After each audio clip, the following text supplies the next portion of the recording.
Thank you very much. Well, they're getting a film ready to start. Let me just thank both Chip and Sally and also Janice for working so hard to help bring this group together to be able to address what we think is a really critical component of our discussions here today on climate change and the future of civilization. Having said that, I want to say that being at a renewable energy conference is wonderful for us from a regenerative agricultural discussion point to be at, because together we can fix this. Alone, each not working together, we actually can't fix the climate question. So with that, are we ready with the film? Please.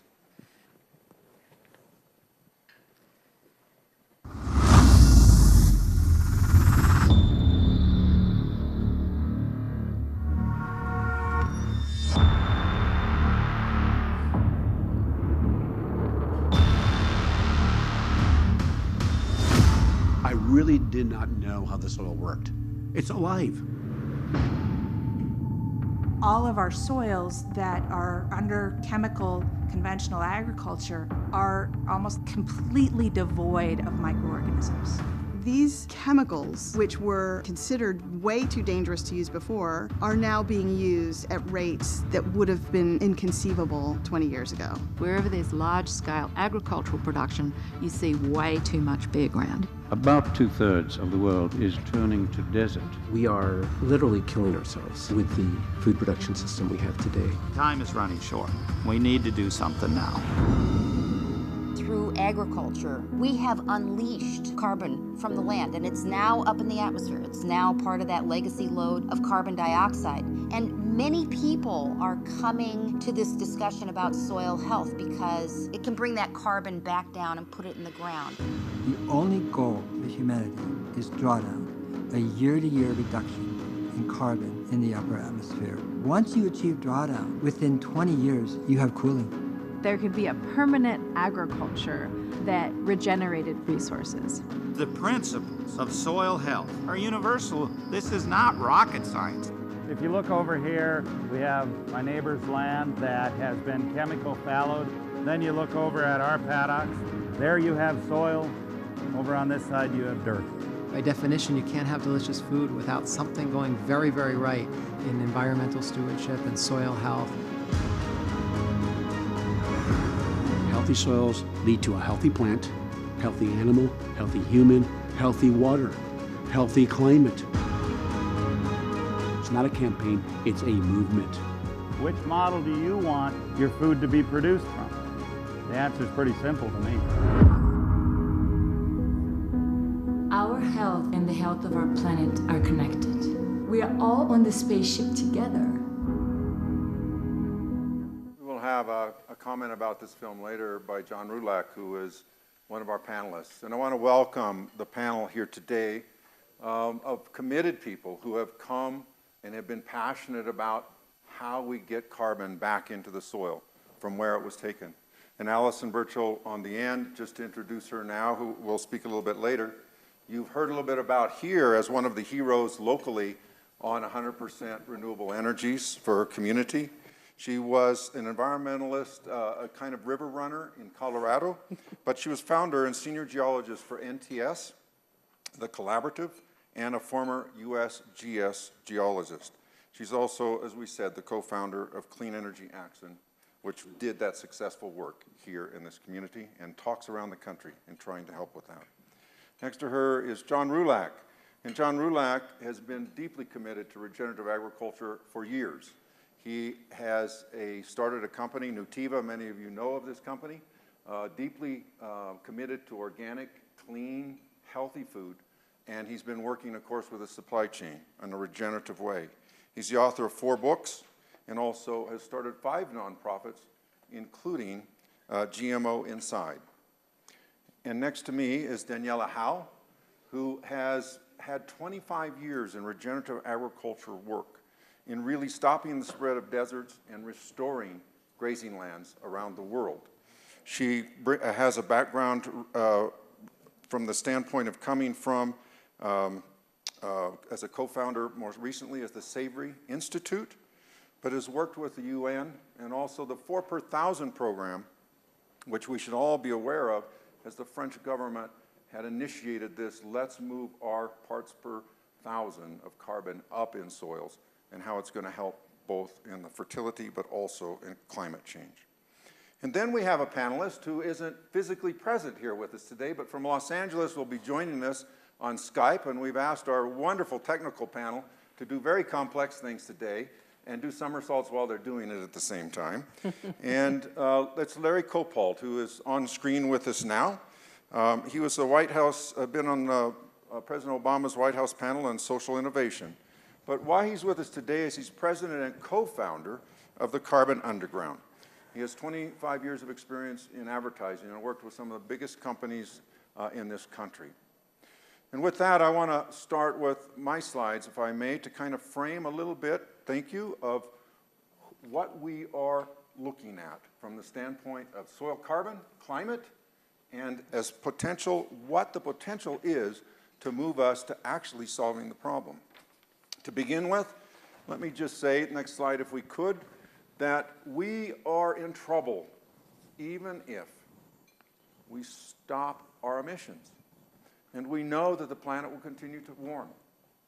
Now, when we look at the history of that, is that okay? And this is where I have a little difficulty with 350.org, 350 conversations, let's keep us in that level. We have no historical proof that will work. And coming out of working in Africa for 4 years with Howard Buffett, I have seen the results of where the climatologists, the climate scientists told us climate change would impact first. There are now 4 current famines taking place there due to droughts. And this is where the pain is showing itself. So with no evidence that we can live there, it really begs us to ask the question, why are we having that conversation? And shouldn't we be moving back to below 300? And the good news is it's doable. The question is, will we choose to do it? Next slide. Adam Sachs, I appreciate you and your presentation to really challenging us on that question. Here's something that's happening at the same time frame. While climate change is going to put us at risk for food production globally, we only have 60 harvests left because we're degrading and eroding our soils, this carbon sink, at a very fast pace. So for the youth in this audience, know that there are 2 cataclysms aligning themselves towards future for civilization. And we need to be rebuilding and bringing the carbon back to the soil. So it was rather interesting to hear the discussion today by Jeffrey Sachs about we need to decarbonize, because within the renewable energy, that's a term that's used a lot. We in agriculture have been decarbonizing for 10,000 years, and it wasn't so good in that case. So we need to recarbonize. So what a great partnership. We need to decarbonize our emissions, but recarbonize our soils and build them back to feed the world, but also mitigate climate change. Next slide, please. Oh, I have you're going to pass that to me and do my own work. All right. I want to come here and connect with you a little bit too, Samantha, if you're still in the room, because you were bold enough to talk about agriculture and its impact on the oceans. And there's a tie here with respect to the heavy high input consciousness of artificial fertilizers. And we're not talking about how much it degrades soils, and at least we're recognizing how it causes eutrophication and huge dead zones. And so a regenerative approach steps outside of this old paradigm while building the systems with biological. Next, please, as I need to quickly here. Oh, I'm next. I'm sorry. So, you know, Wesley Clark, I just wanted to make one mention of Wesley Clark's point, and that was, I'm not knowing how to operate this. I don't even see a button on it. The green, thank you. What happens when we put carbon back in soil? We start to push back against droughts. We start to hold more water. We start to reduce floods, which I don't have time to go into. Let me quickly use this slide. Gabe Brown was in the end of this film. He was the farmer talking about dirt versus soil. What happens is he learned over time, not as an organic thinker, but simply knowing he was going broke, and he went to no-till. Then he went to cover crops. Then he increased those cover crop diversity, and then carbon took off. And then he added livestock. And whereas I'm pretty much a vegetarian, one of the things we need to realize, how does biology and earth work? It works how evolution worked. And that was that the grasses needed the fungi to feed them, And the grasses needed the ruminants to be able to stimulate and grow and leave the re-inoculation of biology that comes from that rumen. And so it's a system that then, look at what happened to the carbon. At a rate of 22 tons per hectare per year. And this is how, when we take work like David Johnson that Adam Sachs had talked about, this is where we start to get yield increases with actually no outside inputs, just changing the biology. So in 2008, when I started talking about soil carbon and we could fix the climate problem, the last two bars we didn't know about.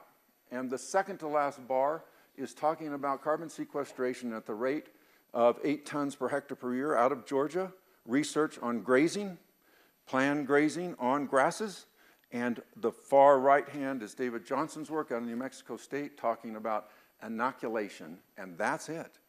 The nitrogen's provided, the phosphorus is provided, all by the biology, and carbon is sequestered at a magnitude higher than what I was talking about in 2008. The future could look bright.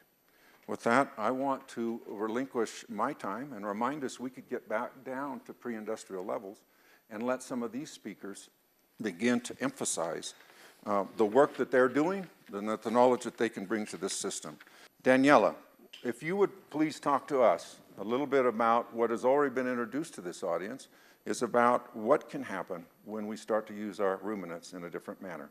Yes, thank you. And I have a few slides. Will I have access to them while we're trying to get these? If Yes, not, I can yes, go without it. yes, you will. Yes, But could you begin? Yeah, please, please. Great. Thank you again, Daniela Howell with the Savory Institute. I'm honored to be here. Thank you, Sally. Thank you, everybody, for giving us a voice. I am the CEO of the Savory Institute. The Savory Institute works, has tapped onto the work of Alan Savory for over 50 years now, and it's facilitating the large-scale restoration of the grasslands of the world through holistic management. Going back to what Tim was saying, what we're trying to do is harness the power of photosynthesis, just a parallel with the energy industry. We need to make agriculture solar. We need to make agriculture biological. Unfortunately, today, chemical and mechanical processes are dominating agriculture. We need to go back, make it solar, for which farmers and ranchers need to grow more grass that can photosynthesize, grow it well, so it starts very active for as long as possible throughout the year. That way, that infinite source of solar energy is turned into biochemical energy, carbohydrates, that fits the whole web of life, and that is very important for not only food and the nutrient-rich density in our food, but also for the ability of these microbiology in the soil to fix and sequester permanent carbon in permanent stable forms.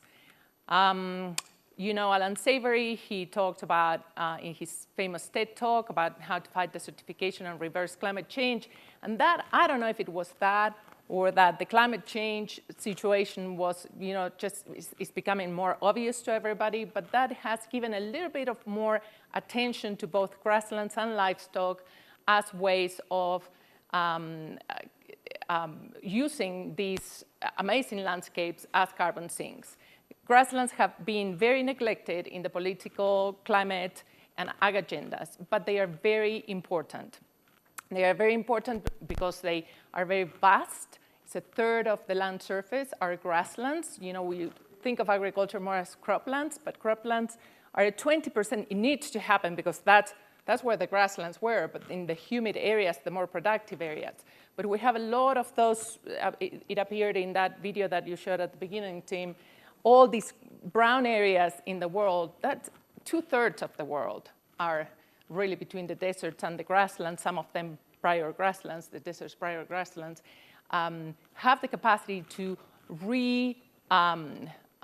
regenerate through management. And let me tell you a little bit about how we do that with holistic management. We went back and observed how these grasslands evolved. They evolved in the presence of large herds of herbivores. What the herbivore does is, in these where humidity is very erratic, what it does is during the dry periods, the moisture microbes in the gut of these animals will complete the decay mechanism back of all that green material back to the ground. If that doesn't happen, what happens is these plants begin oxidizing, so chemical processes take over rather than biological processes, and plants start dying. That happened when we domesticated livestock production. So the same way we domesticated some grains, we did the same with animals.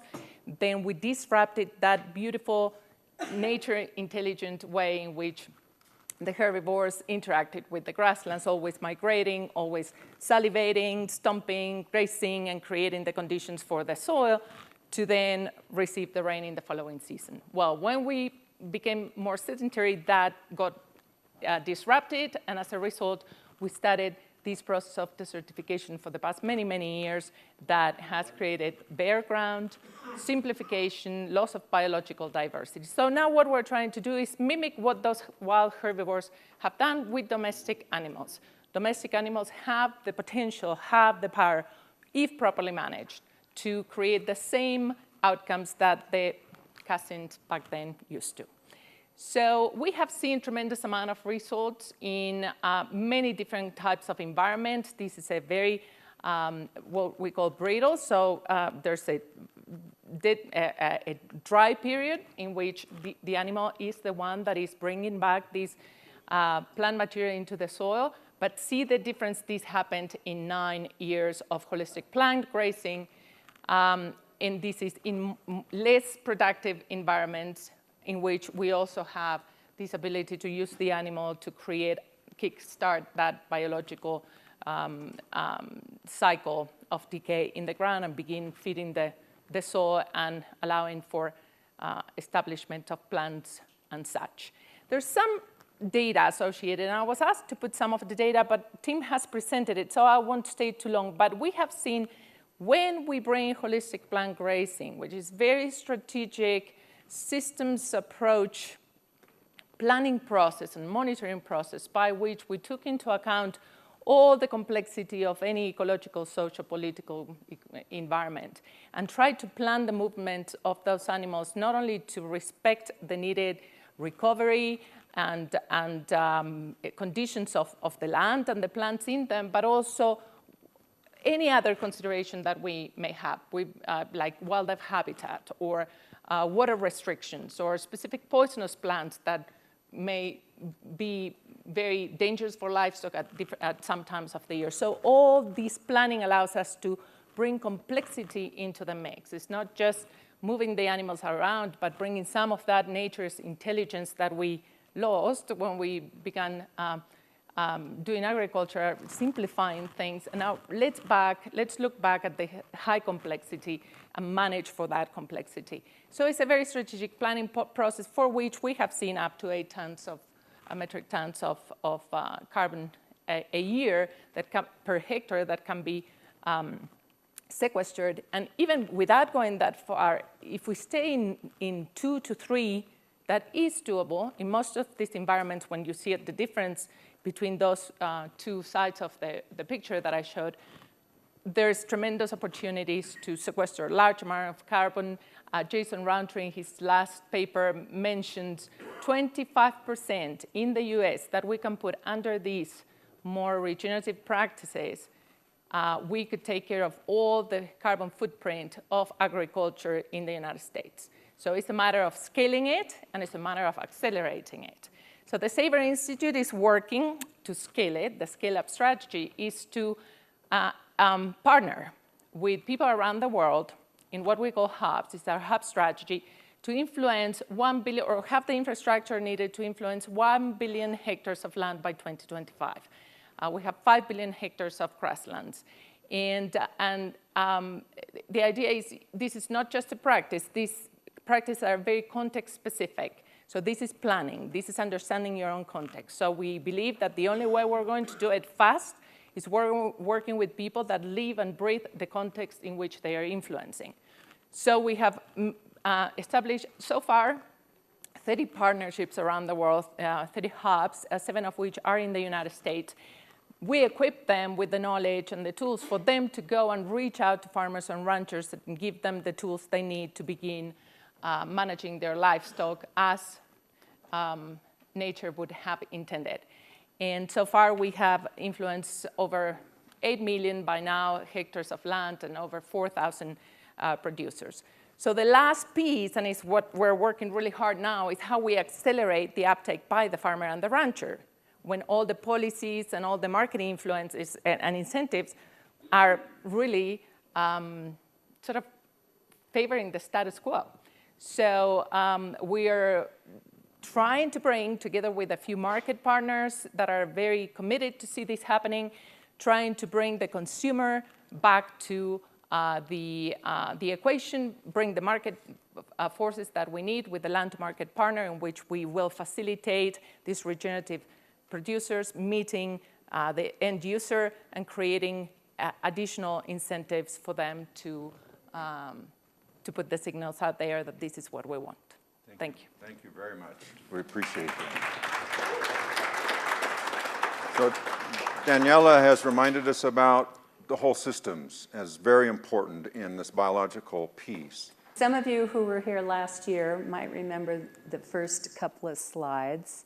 I am a geologist. Till 2007, I was going around the world studying volcanoes and trying to understand when volcanoes were going to erupt and the climate impacts of volcanoes, and I thought that was the most important thing I could be doing. And when I moved to Colorado, I got deployed by the USGS to start taking a look at mineland reclamation issues, and it changed my life, changed my world, it changed my life. As my colleagues have said, it's one of the most important things we can do for climate change. The three slides on the far right here are the three areas that got me going on the reclamation issue, the soil reclamation issue and the carbon reclamation issue. The top slide is an area that reclamation agents, both public and private, have been trying to reclaim the soil for about 100 years. The bottom one is an area that had reclaimed naturally over a period of a little over 50 years. And the middle slide is a slide where there was a fire that went through and a bunch of mine shacks were burned down, and there was a bunch of charcoal, literally biochar, that was left on the ground. So the carbon was added to the soil at that time. And in about 8 years, it's grown to 2% weight percent carbon in the soil all by itself. So I started going, what does nature know that we don't? What are we missing? What's working and what's not working here? And I'm just going to take you through these really quickly. We did a study of the Rocky Mountain Cordillera, and I'm not going to go through the analysis in detail. These slides are here just to show you that the data, the information, the analysis, the chemistry is available to anyone who wants it. I'm happy to take you through it. I was so glad that 10 for Change and everybody, all the millennials, that you kept asking for more data. Keep asking. We've got lots of data for you to take a look at and help you with your municipal reclamation programs, your agricultural reclamation programs, your mining reclamation programs, and I'll tell you about some more. This is a slide, and the three things I want to bring your attention to is in these soils that are reclaimed naturally. Look at the Hg, that's the mercury. In the last 20 years, the mercury in our soils has gone up really high, and we all know what that is. That's the coal-fired power plants mostly. I want you to take a look at right below the mercury, the soil enzyme analysis. When you've got healthy soils, the enzyme activity is off the charts. And remember, these are in areas that reclaimed naturally. There wasn't any nitrate amendments or anything. The animals run wild, whatever. And And you look at the radiocarbon dates, and that was really interesting because one of the factors that was really important in naturally reclaimed areas, be it grasslands or forests, but certainly we saw it much more frequently in forested areas, is there were these, about every 100 years, there were these black horizons. And at the time I knew nothing about, well, Sally knows this, we've talked about this a lot, I knew nothing about biochar. So I went into the lab and started doing electron microscopy studies, and I saw there's this thing that was like, almost like graphene. I'm like, this is carbon. Well, in fact, that's what it was, and it was forest fires and grassland fires, it was natural chars. And there's one other thing here, it's a complicated slide. I just want to bring your attention to the DOC. For all of you that are concerned about what's happening in the oceans, the dissolved carbon that is leaving our disturbed lands and being redeposited in the oceans is significant. So healthy soils do not contribute dissolved oxygen to our water systems, and they do not, therefore, contribute to carbonation of the oceans. So there's another reason for another group to be concerned about this.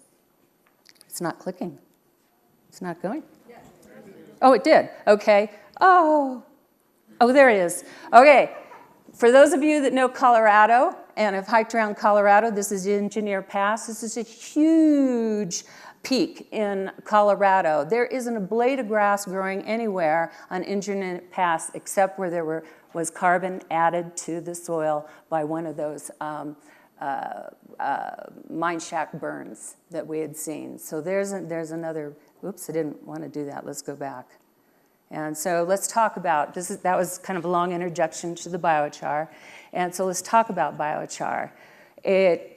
We've seen that it's really, in the field, we've seen that it's really, really important to the health of the soil and to the natural reclamation of the soil. But why? What makes it so special? Mostly it's the structure of the biochar. It's very porous, and in those pores, they act like condominiums for microbes. It holds water. The water retention is in soils, horizons that have biochar is about 5 to 1.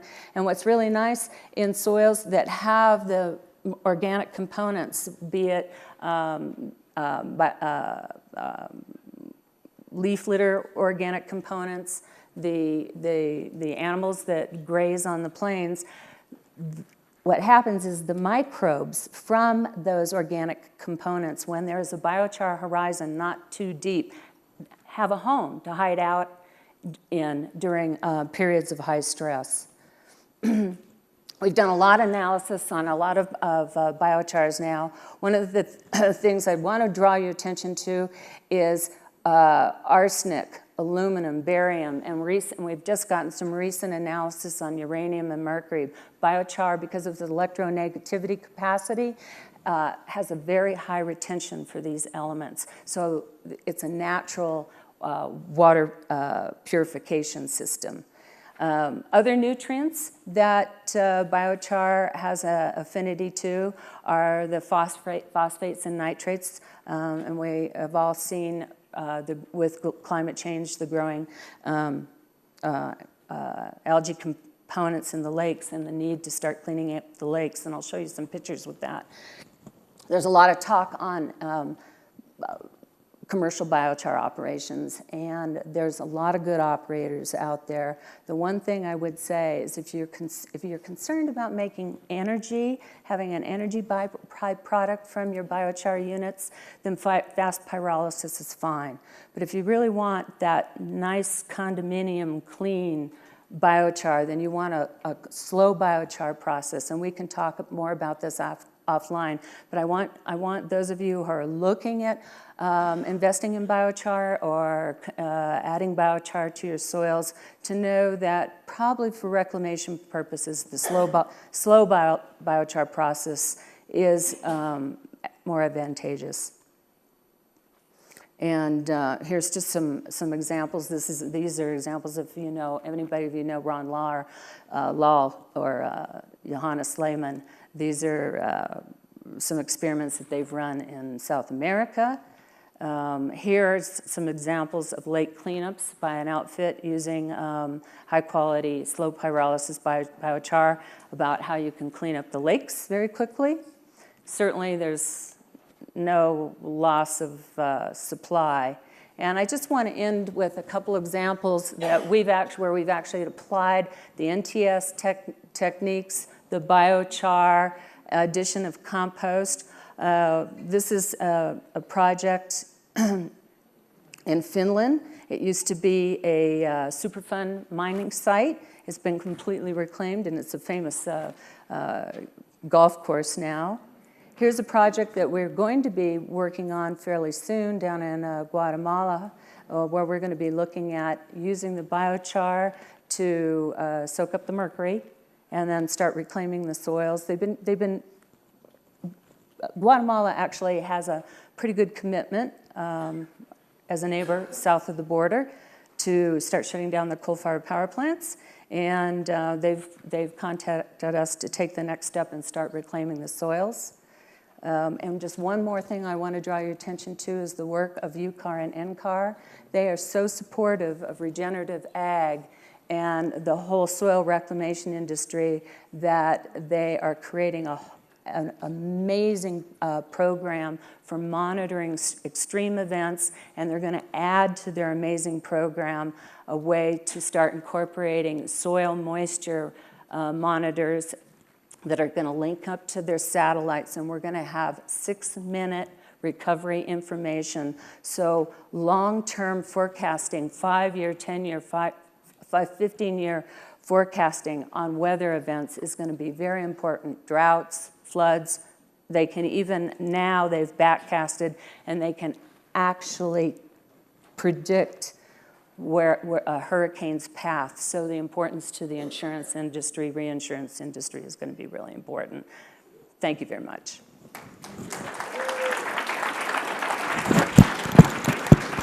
Thank you very much, Alison. We really appreciate that background. Larry. Thank you. Thanks, Tim. I really apologize for not being able to be there. My wife just had surgery the day before yesterday, so apologize for not being there, for not having much better looking slides on the screen. So about a month ago, Tim and Daniela had a small conference in France where Christiana Figueres, who put together the whole COP21 agreement, told us all to swallow the alarm clock. She said we have 3 years to deal with climate before some of the systems break. 3 years. So that's sort of a setup as to why the carbon underground exists, because everything that we're working on is designed to leverage whatever we can to accelerate the extension of that runway. To go from 3 years to 5 years and get us to the 50-year runway we need to get to a carbon-neutral society that experts say we need. So we were founded 4 years ago by 2 businessmen, which is very relevant to our model. Both of us are very passionate and engaged environmentalists. Larry, can you hear me? Forgive me for interrupting. We are not getting really good sound through right now. I'm going to repeat a couple of things you said, and then I'm not sure whether this is going to have a chance to improve.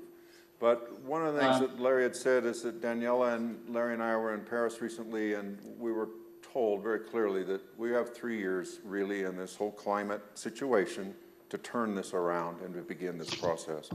And Larry has talked about beginning that modeling and what that looks like. Larry, please try, if you could, in a few words, see if we can hear you better. All right, so I want to talk a little bit about the carbon underground. I apologize, I'm getting myself about 8 times. We were founded by 2 business guys. Myself, I worked in the advertising world for many years and ran the advertising for Coca-Cola and McDonald's and Honda, some of the companies we're now working with on this project. Tom Newmark, my co-founder, was the CEO of New Chapter, one of the big supplement and vitamin companies sold to P&G a couple of years ago. And we were really founded on 2 realities.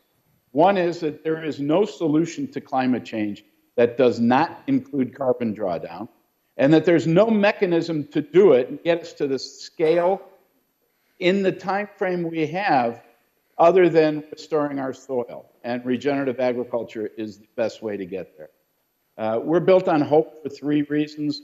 No movement in human history has happened without it. Nature has got this. Nature will do this if we get out of the way. And we can play to the biggest motivators that we have here, which is special interest and personal interest. So let's talk about who has the power to really impact this. It's business, government, and the public. We appeal directly to those special interests. For business, that means improved supply chains, increasing margins, an easier path to compliance and carbon footprint commitments. It means improved brand value. Imagine a company saying to their customers that they're actually helping reverse climate change. For government, it means things like greater food security. Tim talked about the fact that we're running out of topsoil. We have 60 harvests left. It means restoring and protecting fresh water supplies. It means diminishing of conflicts around the world, improving health and reducing healthcare costs. Now, notice all of these things I just went through, I did without ever talking about climate change, and that's why we have hope. So what are we doing to leverage that dynamic at Carbon Underground? We're educating hundreds of companies around the world. We're working with dozens of them. I mentioned some, but a lot of Fortune 50 companies, a lot of natural products companies on strategy, supply and demand creation for regeneratively grown ingredients. We're working on supply chain transformation. But we realized very early on that there is no standardized definition for regenerative agriculture. So with Tim LaSalle and California State University, we co-created one. It's a living definition, but we launched it with about 150 signatories, including John's company, Daniela's, and interestingly enough, companies owned by Unilever, Procter & Gamble, and General Mills. So the big boys are getting into this, and that's critically important. From a government standpoint, we work with local governments. We did a symposium for the state of Maryland, for example, that resulted in a Healthy Soils initiative where they're actually taking money and putting it toward agricultural products that are drawing down carbon, but they're doing it to take care of the biggest industry in the state of Maryland, which is agriculture. We work with the USDA and the NRCS, helping to get the word out and work with farmers in the US.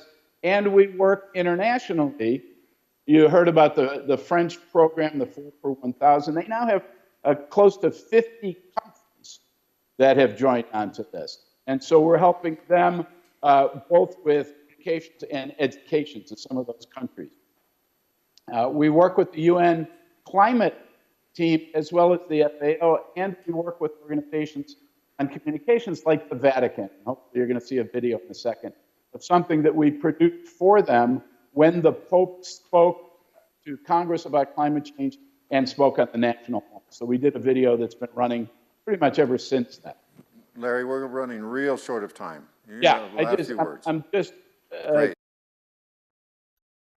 That our goal is real simple. We're trying to achieve the tipping points that are going to extend that runway and rebalance the carbon system, the whole carbon levels, so that we can live in a carbon neutral way.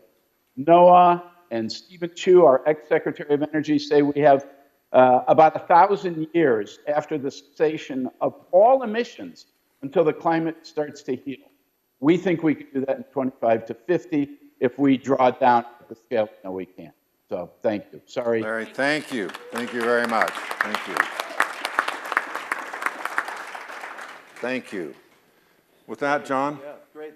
Thanks, Larry, for coming in through Skype. I wanted to mention a little about that film. 3 years ago, I started focusing on regenerative agriculture, and I thought I almost lost my mind. I said, how is it, one of my mentors had done a presentation, how is it that the organic food industry, which is contributing to a better environment, healthier food system, is not talking about the role of soils in carbon sequestration and climate change. And so I decided that we needed to really educate people about the role of soils. And so I came up with this idea to do a film. I met the filmmakers Josh and Rebecca, and that was 3 years ago. through Nutiva, we contributed $30,000 first money into the film. And we're now on track to be at Sundance in 2018 as our goal. We haven't been accepted, but and it's really coming along. And for people who are interested in supporting the film, whatever, please let me know. So we're looking to finish it up. We're pretty close to do that. And I also just want to say I really enjoy this conference. First time I've been here. I really want to thank Sally and Chip for doing a great event. I really feel a community. I've met some really fascinating people. So really great job. Yeah, for sure. One of the things that, John, you have brought to our discussions always is how the soils and the oceans are connected. And here's your slide. Right, yeah. So in 1999, I made 500 hemp bars, sold them in my trunk up and down California. Since then, we've been 7 years in a row Inc. magazine, fastest growing companies. Been very fortunate to be successful. And our products are now in 20,000 stores around the world. We specialize in thank you, in coconut, hemp, chia, and red palm. And essentially what those four have in common is they're all foods that have been used traditionally for thousands of years, but that have been either forgotten or demonized. Recently, there's been a big attack on coconut. And the ironic thing is the countries that eat the most coconut have the lowest level of heart disease in the world. So, but you wouldn't hear that when you read the articles. There's a lot of misinformation in the media, unfortunately. And one of the things about Nutiva is we donate 1% of our sales, similar to Patagonia. We've donated over $4 million as a company to sustainable agriculture. Some of the projects, for instance, we're putting a fruit tree orchard at every public school in the city of Richmond, California, which is a food desert. And we've also donated 100,000 coconut seedlings to our farmers in the Philippines to help improve their economic and their farm systems. Thanks. And when I was 21 years old, they dumped an unidentified truck driver dumped nuclear waste 9 miles from my house in the Altadena-Pasadena area in Southern California. And that one issue, one thing that happened to me really was like an important thing in my life. And so since then, I became an environmental activist. I was like, how do they dump nuclear waste in an unidentified truck driver? Nothing happens to them, right? And so I've spent a lot of my time studying natural systems and through permaculture and organic farming. And I met a lot of interesting people. If you're looking at this book here, how many people have the copy of this Paul Hawkins, Drawdown? Really encourage you to get it. It's a great book. Nutiva is another project we supported, and Paul's a good friend. And they basically worked with researchers from around the world, over 100. And this is data-driven. This is not philosophy. This is data-driven. And what do you think the #1 sector to address climate change is? Agriculture. And if you talk to the climate groups today, what percentage of their focus is on agriculture? The climate moves, 350.org, Sierra Club. What percentage is it? 5. Yeah, it's and part of the challenge though, and I wrote a letter to all of them in EcoWatch and FedEx sent to them. The good thing is the Sierra Club actually responded, and they're working on adding a program around climate and soils. But part of the challenge is the funders are giving them the money and saying, go after coal. But CAFO is just as bad or worse, these CAFO facilities than coal. So we really got to change the food system. And solar and wind are really important, but we've got to, as you were mentioning, we've got to draw down the carbon. And so 15 out of the top 25 solutions in drawdown were land-based. And this is not rocket science. This is simple. We can do this. But how can we do it if we have the environmental movement not participating? Seriously. I mean, that really needs to change. And that's one of the reasons why I'm here. We're here. And we want it, and we just, it's a part of an education. Sometimes it takes a while to get some of this information going, but it's got, and I really encourage you to look at this book. So I'm going to talk about oceans and a little about one of the solutions in here called marine permaculture. So in the last year, I've really focused that we have an issue because all the carbon in the atmosphere, if we don't deal with the carbon that's the atmosphere, that's, to me, is the #1 environmental issue in the world today.